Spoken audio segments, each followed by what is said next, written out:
வணக்கம். 30/11/2025 ஞாயிற்றுக்கிழமை. இன்றைய கும்ப ராசி பலன். கும்பராசியில் பிறந்தவர்களுக்கு சர்வமும் சகலமும் கைகூடி வரும், எண்ணங்கள் ஈடேறும், நினைத்தது நிறைவேறக்கூடிய நாளாக இன்றைய நாள் அமையக்கூடும். அதே நேரம் வண்டி வாகனங்களில் பயணம் செய்யும் போதும் உயரமான தளங்கள், கரண்டு, நெருப்பு, கூர்மையான ஆயுதங்களில் பணிபுரிபவர்களும் மிகவும் எச்சரிக்கையோடும் பொறுமையோடும் நிதானத்தோடும் இருக்க வேண்டிய நாள். வீண் மன உளைச்சல் வராமல் இருக்க அனைத்து விதத்திலும் பொறுமை நிதானம் வேண்டும். இன்றைய நாளில் உங்களுக்கு அவிட்ட நட்சத்திரத்தில் பிறந்த கும்பராசிக்காரர்களுக்கு சர்வ காரிய ஜெயம், நினைத்தது நிறைவேறும், எண்ணங்கள் ஈடேறக்கூடிய நாள். சதயம் அனைத்து விதத்திலும் பொறுமை நிதானம் கவனத்தோடு இருக்க வேண்டும். பாதுகாப்பு மிக மிக முக்கியம். பயணத்தின் போது தன் பொருளை பாதுகாக்க வேண்டும். போராட்டாதி நினைத்தது நினைத்தபடி நிறைவேறும், சர்வ காரியம் ஜெயமாகும், சகல ஐஸ்வர்யமும் வந்து சேரக்கூடிய நாள். தலைகள் அனைத்தும் விலகும், நல்லோருடைய ஆசியும் அரவணைப்பும் கிடைக்கும். உடலில் இருந்து வந்த சோர்வு நீங்கும், மன தைரியம் தெம்பு உருவாக்கக்கூடிய நாளாக அமையக்கூடும். இன்றைய நாளில் உங்களுடைய அனைத்து காரியமும் ஜெயமாக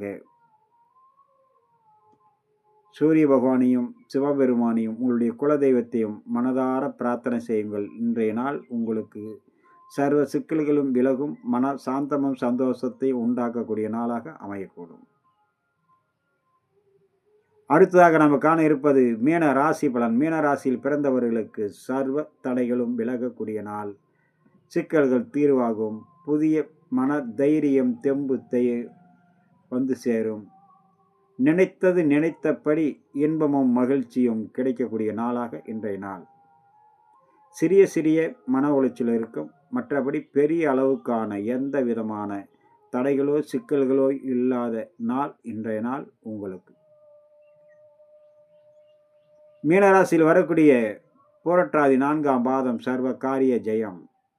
உத்திரட்டாதி அனைத்து விதத்திலும் பொறுமை நிதானம் கவனத்தோடு இருந்தாலே உங்களுடைய காரியம் அதுவாகவே மிக பிரகாசமாக நடக்கும். நீங்கள் அவசரப்பட்டு கோபப்பட்டு சிக்கல் ஏற்படுத்தாமல் இருப்பது நன்று. ரேவதி நினைத்தது நிறைவேறும், எண்ணங்கள் ஈடேறக்கூடிய நாள். நண்பர்களே, இன்றைய நாள் இனிய நாள். நிகழ்ச்சியில் உங்களை சந்தித்தல் மிகவும் மகிழ்ச்சி. மீண்டும் நாளை சந்திப்போம். எனது அனைத்து பதிவுகளும் எனது திருமலை ஜோதிடநிலை மேச்சேரி என்ற யூடியூப் சேனலில் காணலாம்.